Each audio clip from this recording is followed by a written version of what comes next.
علیکم ورحمۃ اللہ وبرکاتہ۔ وہ 2-3 دن بڑی افسردگی سی رہی، اور وہی کہ آج مولانا سے بات ہوئی تو انہوں نے بہت اچھی بات بتائی، کیونکہ وہ آخر وقت میں بالکل مفتی صاحب کے خادم تھے اور بالکل ساتھ تھے۔ تو وہ کہتے ہیں کہ ایک دن پہلے گھر آ گئے تھے اور بلی نے بچے دیے تھے ان کے، تو بہت زیادہ خوش تھے۔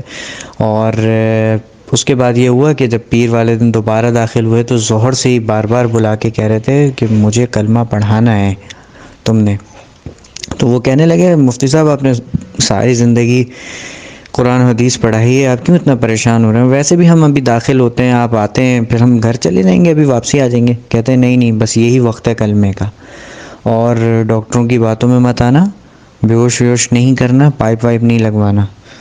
تو یہ ہوا جب مغرب کے فوراً بعد ذرا طبیعت خراب ہوئی، کہتے ہیں مجھے پھر سے بلایا، میں پہنچا تو یاسین شریف پڑھ رہے تھے، اور وما علمناہ الشعر وما ينبغی لہ علم ہوا الا ذکر و قرآن مبین، اس آیت پہ پہنچ کے ایک دم آنکھیں اوپر کو چڑھنے لگیں۔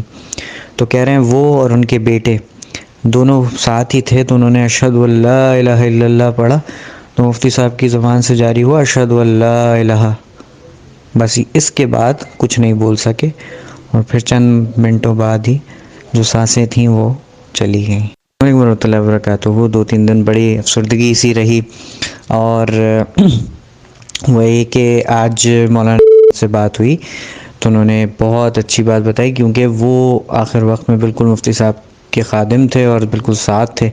تو وہ کہتے ہیں کہ ایک دن پہلے گھر آ گئے تھے اور بلی نے بچے دیے تھے ان کے، تو بہت زیادہ خوش تھے۔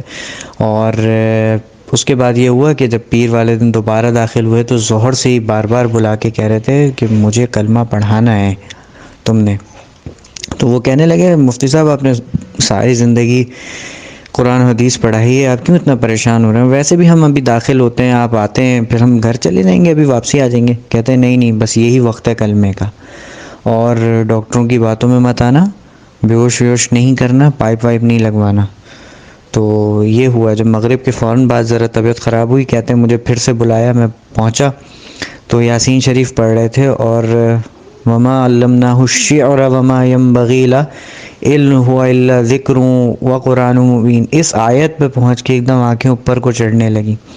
تو کہہ رہے ہیں وہ اور ان کے بیٹے دونوں ساتھ ہی تھے، تو انہوں نے اشہد ان لا الہ الا اللہ پڑھا، تو مفتی صاحب کی زبان سے جاری ہوا اشہد ان لا الہ، بس اس کے بعد کچھ نہیں بول سکے، اور پھر چند منٹوں بعد ہی جو سانسیں تھیں وہ چلی گئیں۔ السلام علیکم ورحمۃ اللہ وبرکاتہ۔ وہ 2-3 دن بڑی افسردگی سی رہی، اور وہی کہ آج مولانا سے بات ہوئی تو انہوں نے بہت اچھی بات بتائی، کیونکہ وہ آخر وقت میں بالکل مفتی صاحب کے خادم تھے اور بالکل ساتھ تھے۔ تو وہ کہتے ہیں کہ ایک دن پہلے گھر آ گئے تھے اور بلی نے بچے دیے تھے ان کے، تو بہت زیادہ خوش تھے۔ اور اس کے بعد یہ ہوا کہ جب پیر والے دن دوبارہ داخل ہوئے تو ظہر سے ہی بار بار بلا کے کہہ رہے تھے کہ مجھے کلمہ پڑھانا ہے تم نے۔ تو وہ کہنے لگے مفتی صاحب آپ نے ساری زندگی قرآن حدیث پڑھائی ہے، آپ کیوں اتنا پریشان ہو رہے ہیں؟ ویسے بھی ہم ابھی داخل ہوتے ہیں، آپ آتے ہیں، پھر ہم گھر چلے جائیں گے، ابھی واپسی آ جائیں گے۔ کہتے ہیں نہیں بس یہی وقت ہے کلمے کا، اور ڈاکٹروں کی باتوں میں مت آنا، بیہوش ویوش نہیں کرنا، پائپ وائپ نہیں لگوانا۔ تو یہ ہوا جب مغرب کے فوراً بعد ذرا طبیعت خراب ہوئی، کہتے ہیں مجھے پھر سے بلایا، میں پہنچا تو یاسین شریف پڑھ رہے تھے، اور وما علمناہ الشعر وما ينبغی لہ علم ہوا الا ذکر و قرآن مبین، اس آیت پہ پہنچ کے ایک دم آنکھیں اوپر کو چڑھنے لگیں۔ تو کہہ رہے ہیں وہ اور ان کے بیٹے دونوں ساتھ ہی تھے، تو انہوں نے اشہد ان لا الہ الا اللہ پڑھا، تو مفتی صاحب کی زبان سے جاری ہوا اشہد ان لا الہ، بس اس کے بعد کچھ نہیں بول سکے، اور پھر چند منٹوں بعد ہی جو سانسیں تھیں وہ چلی گئیں۔ دنیا میں استقامت علی التوحید اور آخرت میں قبر کے اندر منکر نکیر کے سوال کے جواب میں ثابت قدمی اللہ نصیب فرمائے۔ آپ کوئی خواب سنا ہے؟ میں نے نہیں سنا تھا، تم لوگ تو ڈرامے کرتے ہو، کہیں بیچ دو گے، دکان لگا دو۔ خواب اس طرح تھا کہ ہمارے ایک اہل دنیا ہے، اور وہ مجھے کہتا تھا کہ اچھی طرح کتابیں دیکھو اور مجھے عذاب قبر سے چھڑا لو۔ اگر عذاب قبر مجھے ہو گیا تو لوگ کہیں گے یہ اچھا والا مفتی نہیں ہے، اس کے شاگرد پٹ رہا ہے، آپ کے لیے بھی اچھا نہیں۔ تو میں فکر میں ہو گیا، بہت زیادہ غمگین ہو گیا کہ بھئی واقعی یہ تو ایک مرحلہ آ رہا ہے اور حق مرحلہ ہے، تو دے پریدا زرزان فکر ہوگا، اس کو چھوڑو، اپنی فکر کرو۔ اس دوران میں نے خواب دیکھا کہ مجھے لحاظ میں رکھ دیا گیا اور ایک حسین جمیل نوجوان آیا جس کا اوصاف حسن اور خصال حمیدہ بیان کرنے کے لیے مجھ میں استطاعت نہیں ہے، اور وہ دائیں طرف کھڑا ہو گیا۔ تھوڑی دیر نہیں گزری تھی کہ اس جیسے لیکن ان سے بہت زیادہ توانا اور بہت زیادہ شان و شوکت والا وہ آیا اور اس کو ایسے ہاتھ سے اشارہ کیا کہ پیروں کے پاس کھڑے ہو جاؤ، اور خدا کے یہاں کھڑے ہو گئے۔ اور اتنے میں منکر نکیر داخل ہوئے، تو یہ جو بعد میں آیا انہوں نے ان سے کہا کہ بس دے دو کاغذ اس لے لیے اور جوابات لکھ دیے، اور ان کو کہا کہ جاؤ یہاں سے۔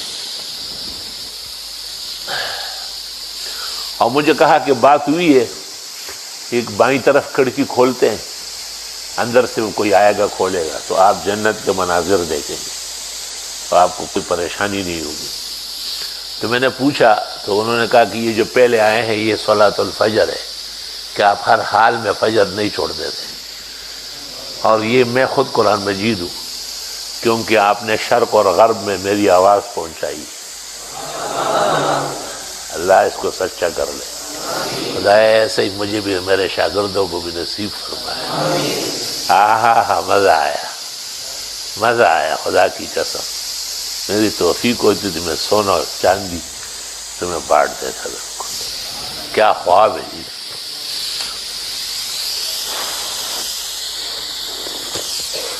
اور اس طرح بھی کہا کہ مالک العرش نے پہلے فیصلہ یہ کیا تھا کہ بس یہ نماز فجر جائے اور چھڑا لے، اور پھر کہا کہ فوراً اللہ بزرگ برتر کا حکم ملا کہ نہیں تم خود چلے جاؤ، تو اس لیے ہم دونوں آئے۔